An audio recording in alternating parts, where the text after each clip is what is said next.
अब देखते हैं हम लोग टाइप्स ऑफ पॉलिनोमियल कि कितने तरह के पॉलिनोमियल होते हैं। टाइप्स ऑफ पॉलिनोमियल कितने तरह के पॉलिनोमियल होते हैं वो जानेंगे। तो सबसे पहला जो होता है वो होता है लीनियर पॉलिनोमियल। किसको कहते हैं लीनियर पॉलिनोमियल? कोई भी ऐसा पॉलिनोमियल हो जो डिग्री 1 का हो। Any polynomial of degree 1 is called linear polynomial.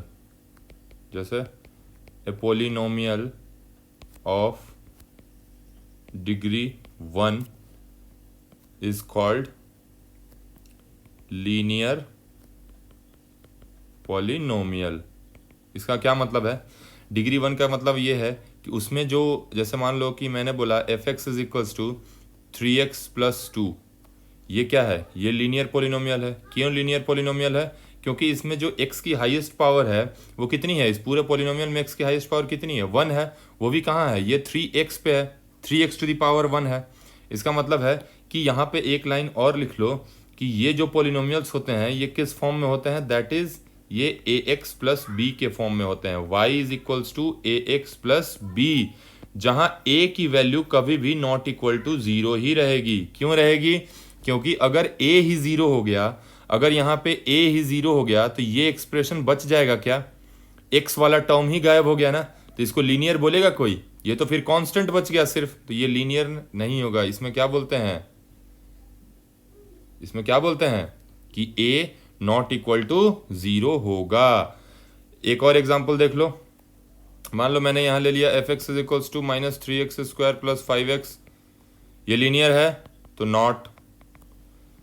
F x is equals to minus 3x plus 1/2 linear है? हाँ। क्यों लीनियर है? क्योंकि भाई जो हमें वेरिएबल देखना है, बस वेरिएबल का पावर कितना है? 1 है, तो लीनियर है। Yes, linear.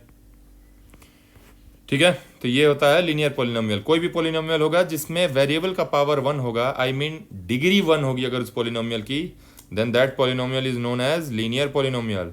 नेक्स्ट क्या आता है हमारा? Quadratic polynomial. क्वाड्रेटिक पॉलिनोमियल किसको कहते हैं? क्वाड्रेटिक पॉलिनोमियल कहते हैं एनी पॉलिनोमियल ऑफ डिग्री 2 जी, of degree 2 is called quadratic polynomial. क्यों कहें ऐसा? क्या कह दिया मैंने कि डिग्री 2 का मतलब क्या है? कि जो भी उस पॉलिनोमियल में x का हाईएस्ट पावर होगा वो कितना होना चाहिए? 2 होना चाहिए। तो इसको भी जो जनरली हम लिखते हैं क्वाड्रेटिक पॉलिनोमियल को, वो कैसे लिखेंगे? हाईएस्ट पावर x स्क्वायर होना चाहिए प्लस bx प्लस c। अब यहाँ पे a क्या है? ये x के साथ हो सकता है ना, x स्क्वायर के साथ कोई कांस्टेंट आ जाए। जैसे मान लो x स्क्वायर के साथ सपोज करो यहाँ पे 3 रहता, तो बोलते ना 3x स्क्वायर या 5x स्क्वायर या 7x स्क्वायर या माइनस 3x स्क्वायर। तो वो जो कांस्टेंट्स होते हैं ना, उनकी जगह पे मैंने a लगाया है, x के कोफिशिएंट को b लिखा है और कांस्टेंट टर्म को c लिखा है। इसमें भी एक नेसेसरी कंडीशन ये होता है बच्चे कि a is equal to not equal to 0 होना चाहिए, कंपलसरी है, जहां a की वैल्यू 0 नहीं हो सकती। क्यों?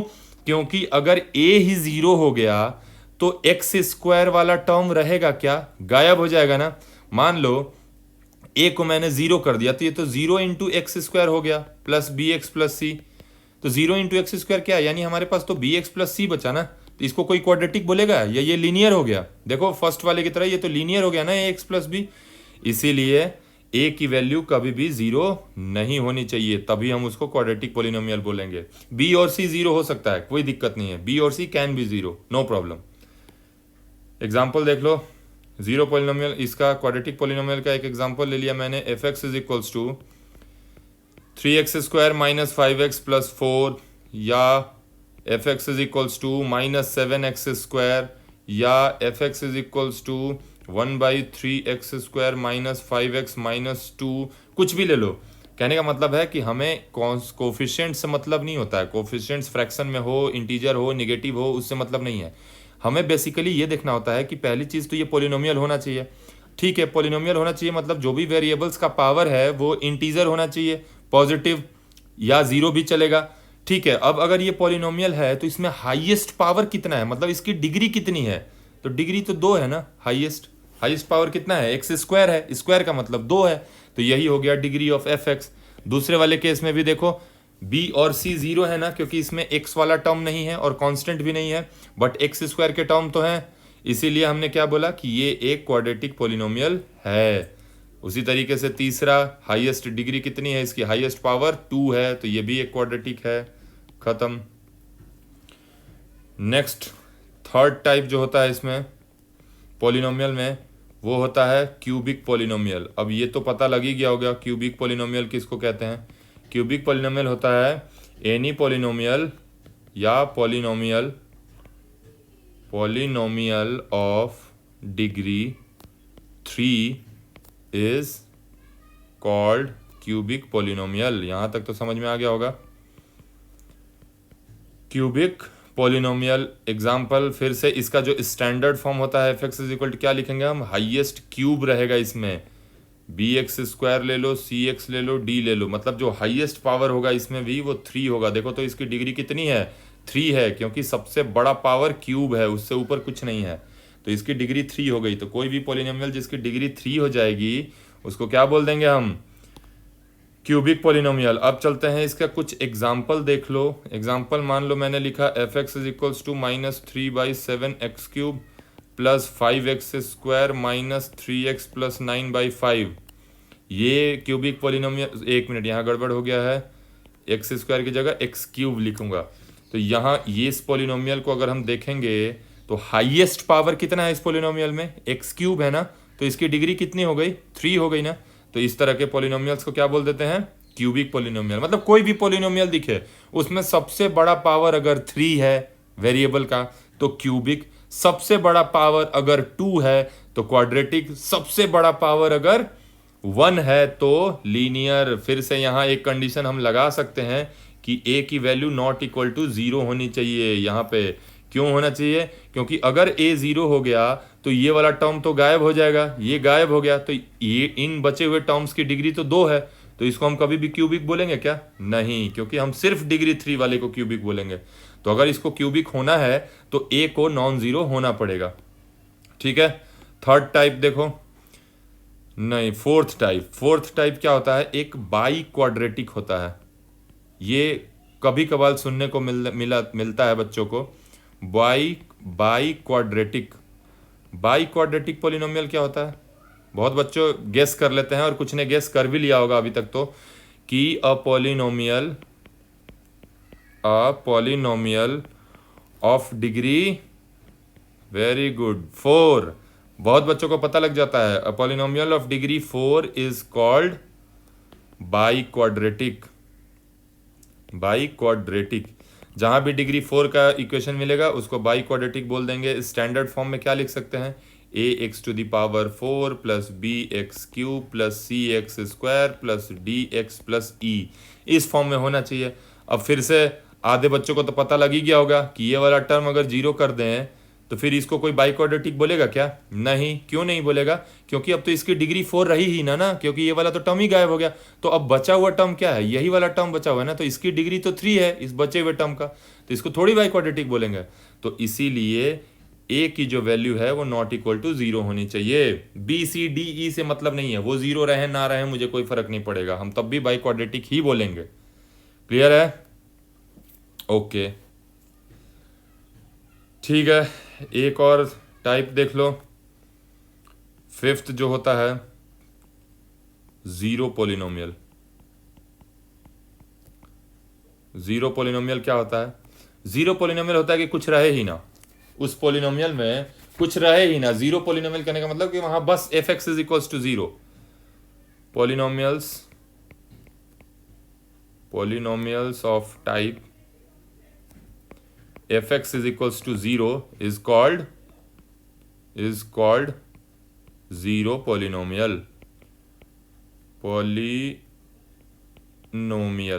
कोई भी ऐसा पोलिनोमियल हो जिसमें बस fx is equals to 0 हो तो बस उसको जीरो पोलिनोमियल बोलेंगे। मतलब उसमें a b c x y कोई वेरिएबल नहीं होगा, कोई कांस्टेंट नहीं होगा, सीधा x is equals to 0। Example देखो, मैंने लिख दिया fr is equals to 0 या fx is equals to 0 या f t is equal to 0। भाई वेरिएबल जो मर्जी मैं ले लूँ, आर ले लूँ, एक्स ले लूँ, टी ले लूँ, जब कुछ है ही नहीं इधर एक्सप्रेशन तो क्या फर्क पड़ता है। तो इसका मतलब है कि इस तरह के पॉलिनोमियल्स जो सीधा इक्वल टू 0 हो जाते हैं इनको बोलते हैं जीरो पॉलिनोमियल। नेक्स्ट टाइप एक देख लो, कांस्टेंट पॉलिनोमियल। कांस्टेंट पॉलिनोमियल किसको कहते हैं? Constant polynomial. कांस्टेंट पॉलिनोमियल क्या होता है कि कोई भी पॉलिनोमियल हो जिसकी डिग्री 0 हो, any polynomial of 0 degree, any polynomial. आधे लोग अब टेंशन में आ गए होंगे कि ये क्या बोल गया, 0 डिग्री का मतलब क्या होता है। Any polynomial of degree 0 is called constant polynomial. कुछ बच्चों को तो समझ में आ गया होगा, कुछ हैंग कर गए होंगे कि भाई जीरो पॉलिनोमियल क्या होता है। तो जीरो पॉलिनोमियल कहने का मतलब है बच्चे कि highest degree of, highest power of variable उसमें क्या होना चाहिए, 0 होना चाहिए। कहने का मतलब है कि f x is equals to k हो, सिर्फ एक कांस्टेंट हो जहां के क्या है, कांस्टेंट है, कोई भी कांस्टेंट, 3 2 5 -1 -2 -3। जैसे मैंने क्या ले लिया, मैंने ले लिया f x is equals to 3। अब इसको जीरो पॉलिनोमियल क्यों कह रहे हैं, क्योंकि बाय डिफॉल्ट अगर सिर्फ 3 लिखा हुआ है इसका मतलब उसके साथ x टू द पावर 0 रहा होगा ना, क्योंकि तभी अगर किसी चीज पे पावर 0 होता है तभी हम उसको 1 लिखते हैं, उसको हम एज 1 लिखते हैं। तो अगर x 3 into x to the power 0 है तो ये 3 इंटू 1 ही तो लिखा जाएगा ना, या 3, या इस फॉर्म में लिखूं मैं हर जगह कि 3 into x to the power 0, नहीं ना। तो इसीलिए इसको डायरेक्ट हम 3 लिखते हैं। तो इसका मतलब कहीं भी अगर पॉलिनोमियल में सिर्फ कांस्टेंट दिखे, सिर्फ कांस्टेंट दिखे, तो वहां समझ जाना है कि ये कांस्टेंट पॉलिनोमियल है, क्योंकि इसके साथ में जो वेरिएबल रहा होगा उसकी डिग्री कितनी होगी, 0। तो अगर ऐसा लिखा रहे कहीं पे भी कि f x is equals to 5, तो समझ जाना कि ये 0 डिग्री का पॉलिनोमियल है, क्योंकि भैया इसमें वेरिएबल तो है ही नहीं। वेरिएबल है नहीं, इसका मतलब क्या है कि वेरिएबल पे पावर 0 रहा होगा, खत्म। तो इसीलिए इसको क्या बोल देंगे, इस तरह के पॉलिनोमियल्स को 0 डिग्री पॉलिनोमियल। तो ठीक है, जिसका 0 डिग्री होगा वो पॉलिनोमियल्स क्या होंगे, कांस्टेंट पॉलिनोमियल होंगे। ठीक है, नेक्स्ट चीज इसमें देख लो, एक छोटा सा टॉपिक है, जब कर रहे हैं तो उसको भी खत्म ही कर देते हैं। बोलते हैं वैल्यू ऑफ पॉलिनोमियल। जो लोग पहली बार पॉलिनोमियल पढ़ रहे हैं ना उनको ये सब चीज़ों को जानना बहुत ज़रूरी है। वैल्यू ऑफ पॉलिनोमियल, किसी भी पॉलिनोमियल का वैल्यू क्या होता है। तो पहले तो मैं एक टेक्निकल डेफिनेशन लिख रहा हूँ, उसको देख के टेंशन में नहीं आना है, बाद में समझाऊंगा कि मतलब क्या होता है, वैल्यू ऑफ पॉलिनोमियल होता क्या है। कि जैसे मान लो if f x is a polynomial, if f x is a polynomial, f x कोई भी पॉलिनोमियल है, ठीक है। अब हमें क्या करना है, हमें वी हैव टू, या ऐसे समझो if f x is a polynomial then value of F x at x is equal to a is calculated by replacing x by a in polynomial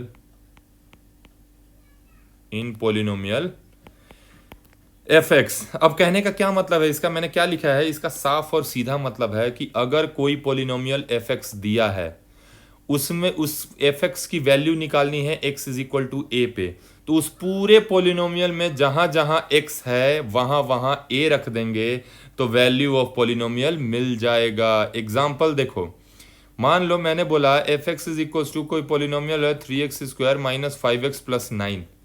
मैंने बोला इसका कि find value of F X की value बताओ at x is equal to 3।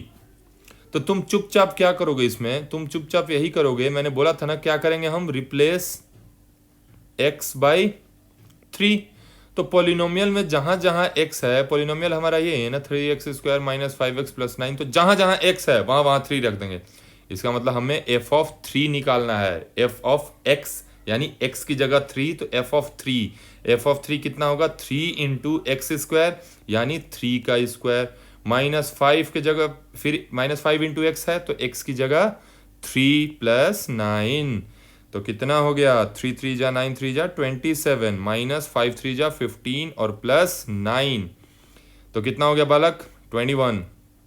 इसका मतलब हम बोलेंगे कि ये जो पोलिनोमियल था एफ एक्स, उसकी value at x is equal to 321 हो गया, यही आंसर, बस दैट्स इट।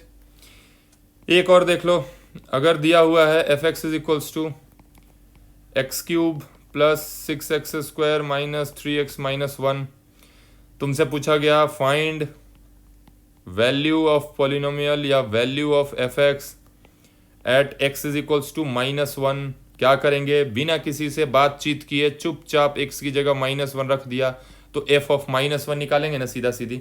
तो पहला एक्सप्रेशन क्या है, एक्स का क्यूब है ना, तो बस यहाँ -1 का क्यूब कर देंगे, क्यों, क्योंकि एक्स की जगह -1 ही तो रखना है बस। 6 इंटू एक्स स्क्वायर है ना, तो -1 का स्क्वायर कर देंगे। 3 इंटू एक्स है ना, तो 3 इंटू -1 कर देंगे, और -1 तो रहेगा ही क्योंकि वहाँ तो एक्स ही नहीं है। तो भैया -1 का क्यूब -1 का स्क्वायर 1 और 6 इंटू 1 6 -3 -1, ये कितना हो गया 1 आएगा। यानी उस एक्सप्रेशन की वैल्यू एफ ऑफ -1 या उस एक्सप्रेशन की value at x is equals to -1 will be 1। ठीक है।